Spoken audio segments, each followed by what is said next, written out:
दोस्तों आप सब थ्री इडियट्स मूवी के रैंचो आमिर खान को तो जानते ही होंगे, लेकिन क्या आपको पता है कि भगवान श्री कृष्ण को भी रणछोड़ कहा जाता है। एक्चुअली श्री कृष्ण से इंस्पायर्ड होकर ही थ्री इडियट्स में आमिर खान का नाम रणछोड़ दास रखा गया था। और बॉस इसके पीछे भी एक बहुत ही इंटरेस्टिंग स्टोरी है जिसे सुनकर आप चौंक जाएंगे। So let's start with the story.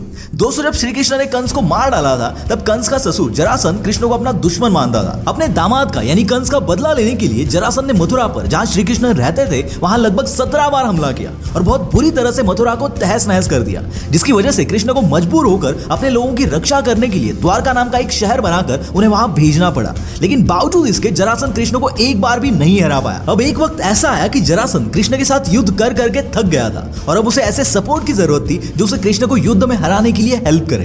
तो जरासंध ने कृष्ण को हराने के लिए कल्यावन नाम के राजा के साथ अलाइन कर लिया।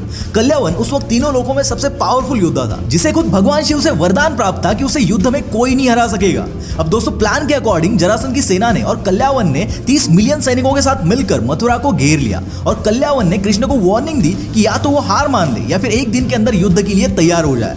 लेकिन बॉस श्री कृष्ण की चालाकियों से अच्छे नहीं बच पाए। तो ये कल्यावन क्या चीज था? कृष्ण ने कल्यावन की वार्निंग को रिप्लाई देते हुए कहा कि जब लड़ाई हम दोनों में है तो फालतू में बाकी लोगों को बीच में क्यों घसीटना। अगर हिम्मत है तो 1 by 1 फाइट करते हैं और देखते हैं कि कौन ज्यादा पावरफुल है। और देखा जाए तो कृष्ण के बड़े भाई बलराम ने कृष्ण को ऐसा करने से रोका भी था, क्योंकि कल्यावन सच में इतना ज्यादा पावरफुल था कि तीनों लोगों में ऐसा कोई नहीं था जो उसे हरा सकता था। लेकिन कृष्ण की चालाकियां सिर्फ कृष्ण ही जानते थे। लेकिन क्या आप ये जानते हो कि ऐसी इंटरेस्टिंग पौराणिक कहानियां मुझे कैसे मालूम है?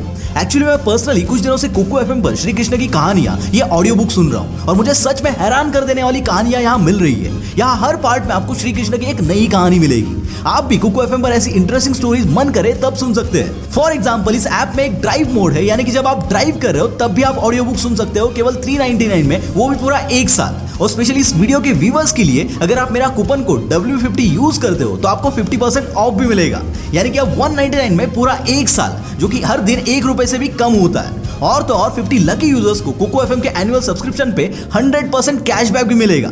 सो हरी अप, लिंक डिस्क्रिप्शन में है। अब कहानी में वापस आते हैं। तो दोस्तों निर्णय के अनुसार कृष्ण और कल्यावन दोनों में जोरों की लड़ाई शुरू हो गई, जो बहुत देर तक चली। ना कृष्ण हारने का नाम ले रहे थे, ना कल्यावन हारने को तैयार था। लेकिन एक मोमेंट ऐसा आया कि श्री कृष्ण युद्ध करते करते युद्ध का रन यानी कि मैदान छोड़कर भाग गए और तभी से भगवान श्री कृष्ण को रणछोड़ नाम से जाना जाता है। बट वेट, कहानी अभी बाकी है मेरे दोस्त। कृष्ण भले ही वो मैदान छोड़कर भाग गए, लेकिन उसका मतलब ये नहीं था कि श्री कृष्ण डरपोक या भगोड़े थे, बल्कि उन्होंने कल्यावन को इसीलिए नहीं मारा क्योंकि उसे भगवान शिव से वरदान प्राप्त था और श्री कृष्ण उस वरदान की रिस्पेक्ट करते थे। अब दोस्तों जैसे कि मैंने कहा कि श्री कृष्ण मैदान छोड़कर भागे तो कल्यावन भी उनका पीछा करते करते उनके पीछे भागा और तभी श्री कृष्ण एक बड़ी सी गुफा में घुस गए और कल्यावन भी कृष्ण को पकड़ने के लिए उस गुफा में दाखिल हो गया। अब जैसे ही कल्यावन उस गुफा में गया उसने देखा कि वहां पर एक आदमी सोया हुआ था जो एक शॉल से ढका हुआ था और कल्यावन ने उस आदमी को कृष्ण समझकर जोर से लात मारी और लात मारते ही वो आदमी नींद से जाग गया और उसने अपनी आंखें खोलते ही उसकी आंखों से आग निकलने लगी और उसी आग से कल्यावन जलकर भस्म हो गया। और वो सोया हुआ आदमी और कोई नहीं बल्कि राजा मुचकुंद थे, जो त्रेता युग से यानी कि श्री राम के युग से सोए हुए थे और उन्हें इंद्रदेव से वरदान प्राप्त था कि जो भी कोई उनको नींद से जगाएगा उस पर उनकी आंखें पड़ते ही वो जलकर राख हो जाएगा। और ये वरदान भी उन्हें खास तौर पर कल्यावन का वध करने के लिए मिला था।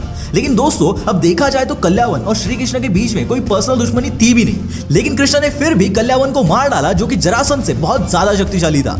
अब जब कृष्ण कल्यावन को मार सकते थे तो उन्होंने जरासंध को क्यों नहीं मारा, जबकि जरासंध ने कृष्ण पर इतनी बार अटैक किया था, उन्हें मथुरा छोड़कर द्वारका जाने पर मजबूर कर दिया था।